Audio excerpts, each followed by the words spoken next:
Hello, I'm going to be reading from Maya Angelou's I Know Why the Caged Bird Sings. This is chapter 1. I have a previous video for the prologue if you want to go back and listen to that as well. This is chapter 1 from Maya Angelou's I Know Why the Caged Bird Sings. When I was 3 and Bailey 4, we had arrived in the musty little town wearing tags on our wrists which instructed, "To whom it may concern," that we were Marguerite and Bailey Johnson Jr. from Long Beach, California, en route to Stamps, Arkansas, care of Mrs. Annie Henderson. Our parents had decided to put an end to their calamitous marriage, and father shipped us home to his mother. A porter had been in charge with our welfare. He got off the train the next day in Arizona, and our tickets were pinned to my brother's inside coat pocket. I don't remember much of the trip, but after we reached the segregated southern part of the journey, things must have looked up.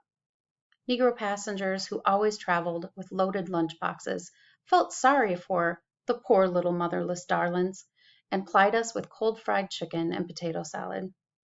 Years later, I discovered that the United States had been crossed thousands of times by frightened Black children traveling alone to their newly affluent parents in northern cities or back to grandmothers in southern towns when the urban North reneged on its economic promises.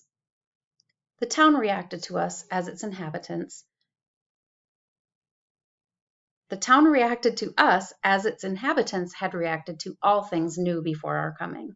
It regarded us a while without curiosity, but with caution, and after we were seen to be harmless and children, it closed in around us as a real mother embraces a stranger's child, warmly but not too familiarly. We lived with our grandmother and uncle in the rear of the store. It was always spoken of with a capital S, which she had owned some 25 years. Early in the century, Mama, we soon stopped calling her grandmother, sold lunches to the sawmen in the lumber yard, East Stamps, and the seedmen at the cotton gin, West Stamps. Her crisp meat pies and cool lemonade, when joined to her miraculous ability to be in two places at the same time, assured her business success. From being a mobile lunch counter, she set up a stand between 2 points of fiscal interest and supplied the workers' needs for a few years. Then she had the store built in the heart of the Negro area. Over the years, it became the lay center of activities in town. On Saturdays, barbers sat their customers in the shade on the porch of the store, and troubadours, on their ceaseless crawlings through the South, leaned across its benches and sang their sad songs of the Brazos while they played juice harps and cigar box guitars.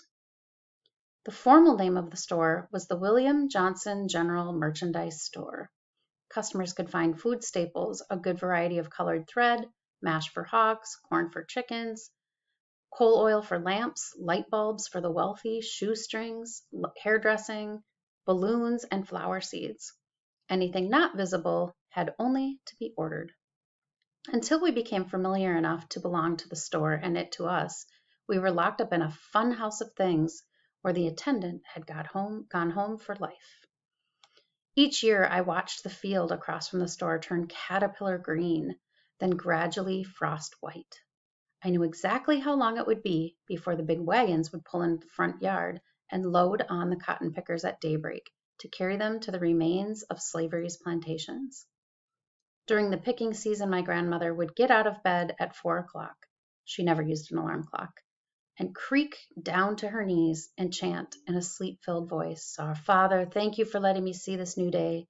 Thank you that you didn't allow the bed I lay in last night to be my cooling board, nor my blanket, my winding sheet. Guide my feet this day along the straight and narrow, and help me to put a bridle on my tongue. Bless this house and everybody in it. Thank you in the name of your Son, Jesus Christ. Amen."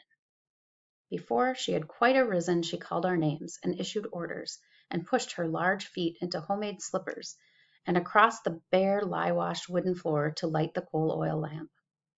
The lamplight in the store gave a soft make-believe feeling to our world, which made me want to whisper and walk about on tiptoe. The odors of onions and oranges and kerosene had been mixing all night and wouldn't be disturbed until the wooden slat was removed from the door and the early morning air forced its way in with the bodies of people who had walked miles to reach the pickup place. "Sister, I'll have 2 cans of sardines." "I'm going to work so fast today, I'm going to make you look like you standing still." "Let me have a hunk of cheese and some sody crackers." Just give me a couple of them fat peanut patties.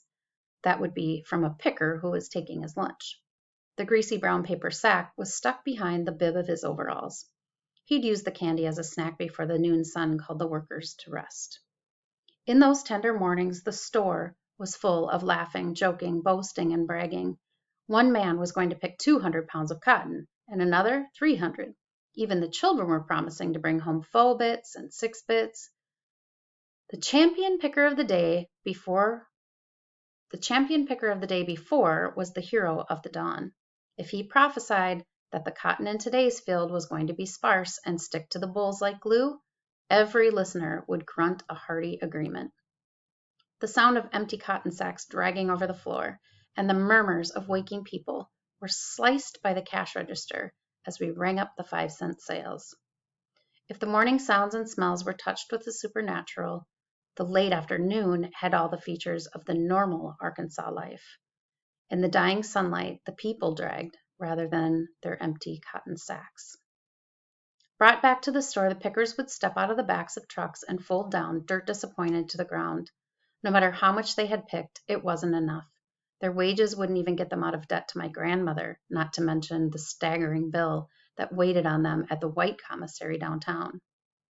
The sounds of the new morning had been replaced with grumbles about cheating houses, weighted scales, snakes, skimpy cotton, and dusty rows. In later years, I was to confront the stereotype picture of gay song-singing cotton pickers with such inordinate rage that I was told even by fellow blacks that my paranoia was embarrassing. But I had seen the fingers cut by the mean little cotton bulls. I had witnessed the backs and shoulders and arms and legs resisting any further demands. Some of the workers would leave their sacks at the store to be picked up the following morning, but a few had to take them home for repairs. I winced to picture them sewing the coarse material under a coal oil lamp, with fingers stiffening from the day's work.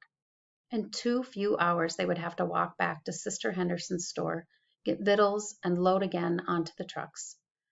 Then they would face another day of trying to earn enough for the whole year, with the heavy knowledge that they were going to end the season as they started it, without the money or credit necessary to sustain a family for 3 months. In cotton picking time, the late afternoons revealed the harshness of Black Southern life, which in the early morning had been softened by the nature's blessing of grogginess, forgetfulness, and the soft lamplight. This ends Chapter 1 of I Know Why the Caged Bird Sings by Maya Angelou.